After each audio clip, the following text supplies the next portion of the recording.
So we always hear about healthcare business owners telling us that they're always facing the same challenges. Yes, they can't find enough clients.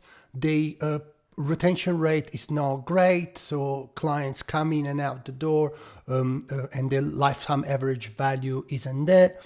And then we always hear that they are too busy, and this being too busy actually affects them having the ability to put systems in place. So this is a vicious cycle that keeps going on, and I will tell you why is this happening. So you might think we need more leads, we need more clients, we need our marketing agency isn't doing a great job, we need to engage someone who can provide us with new contacts. You have to look at your systems and the way you're operating your healthcare business first. Now, if we look at a traditional business model, we know that there's an operational team, a therapist team, and they work together. We get the inquiry in.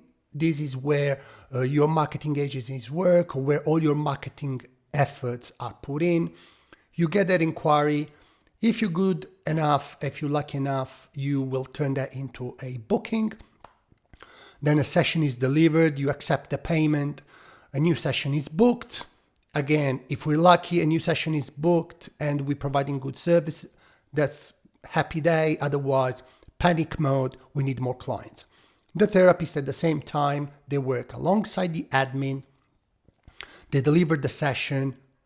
Once the session is done, if there is a new session, happy day. Otherwise, again, we panic, we need more clients, and keeps going on. So the reason why you don't have enough clients and your retention rate isn't great is because this traditional and boring service model does not accommodate for any action, activity, or task or care that will allow your clients to stick along for longer and referral coming in. So if we look at a revisited model, we can see that actually there's something happening between the booking and the session delivered. So we have an onboarding, and this is where our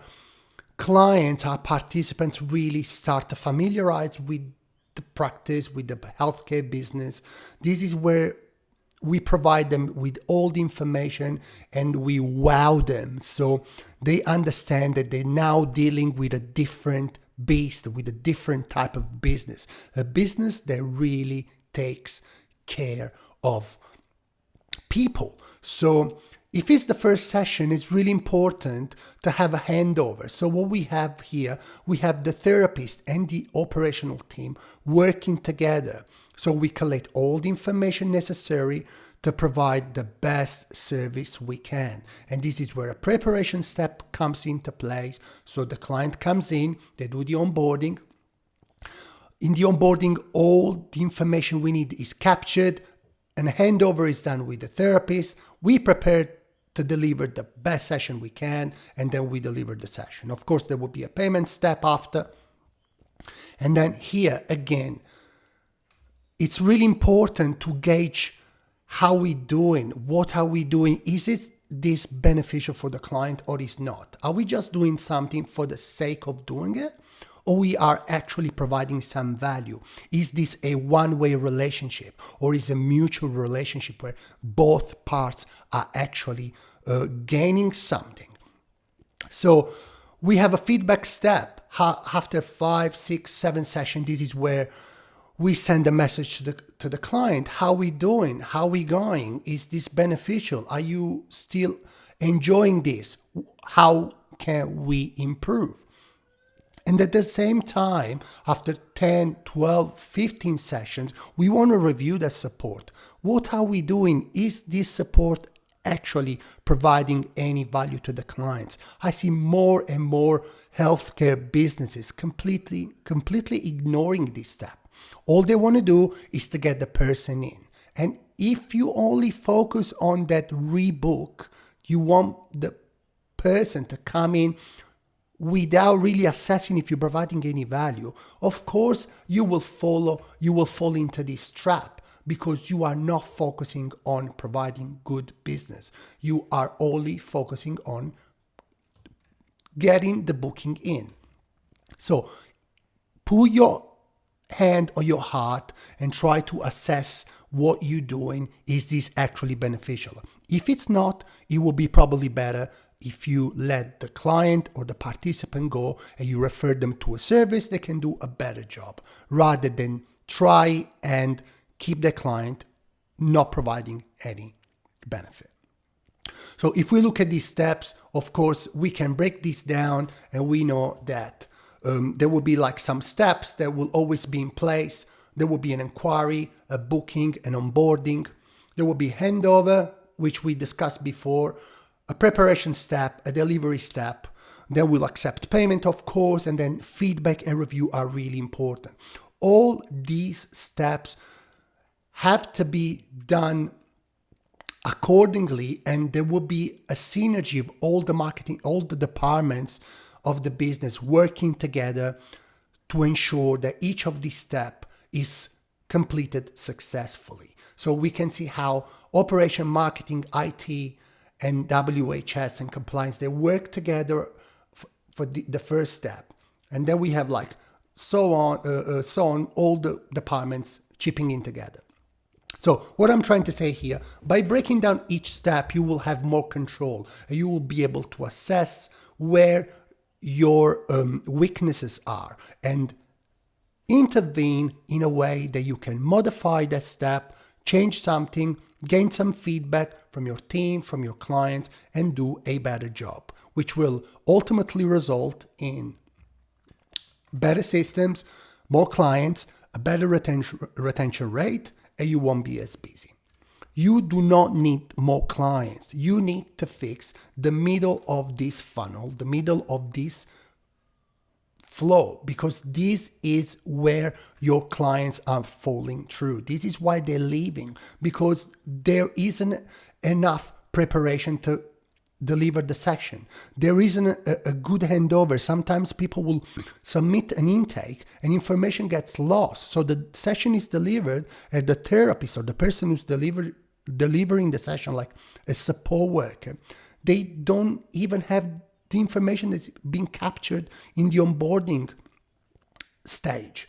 No welcome packs, no information to familiarize with the clinic space, with our operation, how we do things. People need to be put at ease. They need to know what's happening. So communication, it's really important in each of these steps. You have to break it down and analyze what are you doing and how you can improve each of these steps. And for each of these steps, there probably will be a breakdown that different department of the business, most of the time the business owner wears all these hats. So why